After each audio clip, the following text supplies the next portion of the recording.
If Men Could Menstruate by Gloria Steinem. A white minority of the world has spent centuries conning us into thinking that a white skin makes people superior, even though the only thing it really does is make them more subject to ultraviolet rays and wrinkles.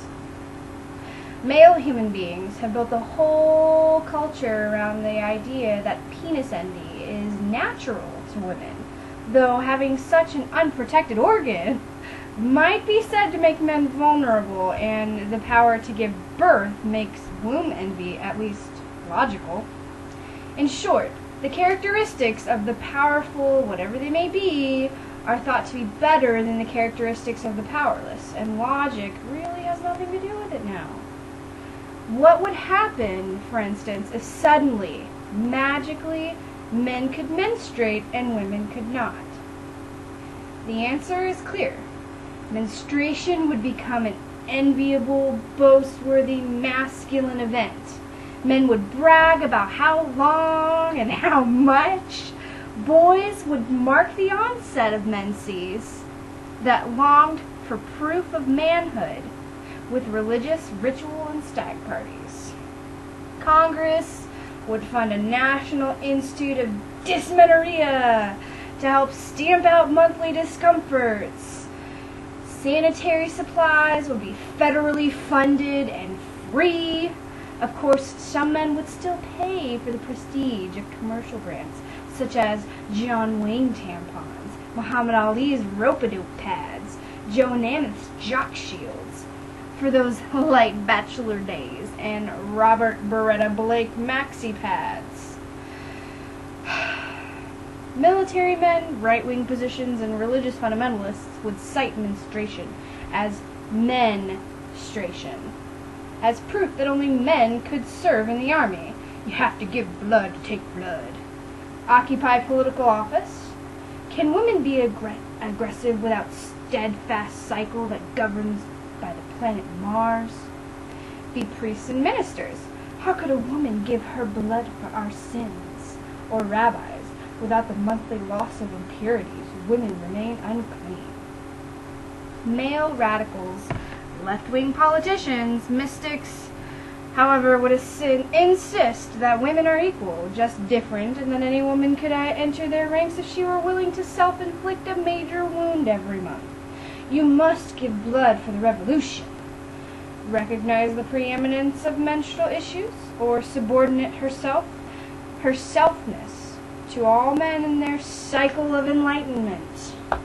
Street guys would brag, "I'm a 3-pad man," or answer praise from a buddy, "Man, you looking good," by giving 5s and saying, "Yeah man, I'm on the rag." TV shows would treat the subject at length. Happy Days, picture this, Richie and Potsy trying to convince Fonzie that he's still the Fonz, though he's missed 2 periods in a row. So would newspapers? Shark scare threatens menstruating men. Judge cites monthly stress in pardoning rapist. And movies. Newman and Redford and Blood Brothers.